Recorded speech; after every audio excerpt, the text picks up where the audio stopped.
Dans cette vidéo, nous allons voir comment s'inscrire et utiliser le site Padlet.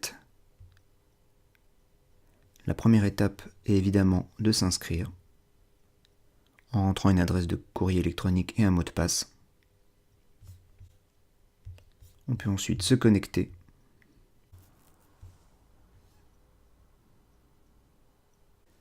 Dans le tableau de bord, on a un accès à l'activité récente autour des différents Padlets et puis à ces derniers Padlets. On peut même accéder à tous ces Padlets en cliquant ici.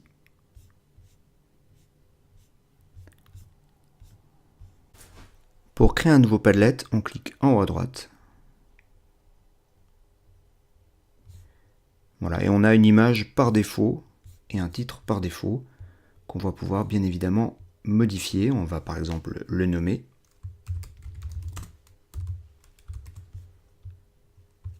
On va donner une petite description éventuellement et donc choisir une image de fond. On peut également ajouter sa propre image et on sauvegarde. Ce qui est intéressant sur un Padlet, c'est de vérifier quel droit on a donné. Alors par exemple, on peut déjà décider que ce Padlet est privé ou protégé par un mot de passe, ou secret, c'est-à-dire que l'adresse n'apparaîtra pas dans les moteurs de recherche, ou public. Dans ce cas, il peut apparaître sur Google. Très important quand on travaille avec des élèves, on choisit quel droit on leur donne. Est-ce qu'ils peuvent uniquement lire le Padlet? Est-ce qu'ils peuvent écrire dans le cadre d'un travail collaboratif? Ou est-ce qu'ils peuvent même modérer et modifier les posts?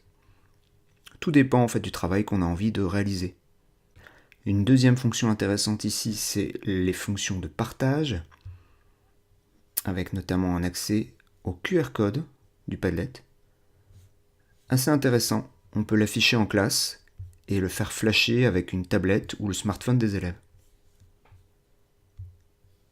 On peut également l'intégrer directement dans un site en copiant le code HTML ou le partager par courrier électronique. On peut également l'exporter en tant qu'image ou PDF, même l'imprimer. Plusieurs possibilités sont offertes. On peut également dupliquer un Padlet en copiant le design, les posts et également les options d'administrateur du Padlet.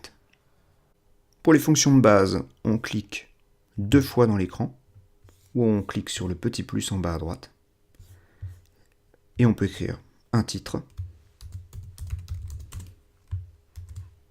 une description et on a en dessous accès à des fonctions pour ajouter une pièce jointe en rentrant par exemple une adresse web ou en choisissant un fichier directement depuis son ordinateur. Je vais par exemple insérer une photo depuis mon ordinateur, je clique 2 fois, je choisis un fichier,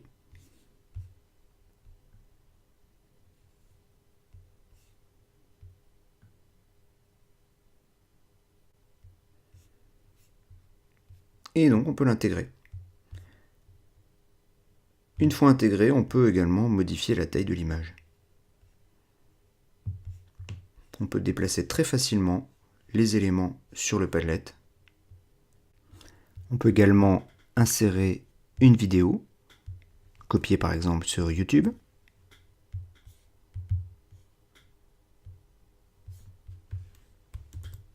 On copie l'adresse à partir du web, ici.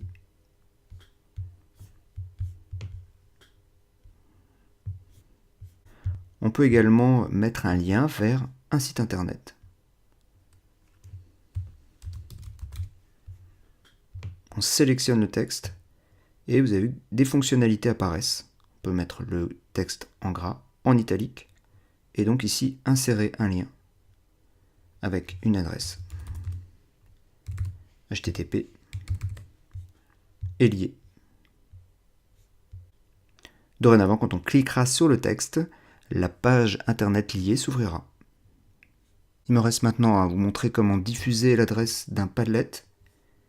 Alors on peut ici modifier le nom du Padlet. Moi je l'ai déjà modifié. On peut l'appeler 3e2 si on le souhaite. le sauvegarder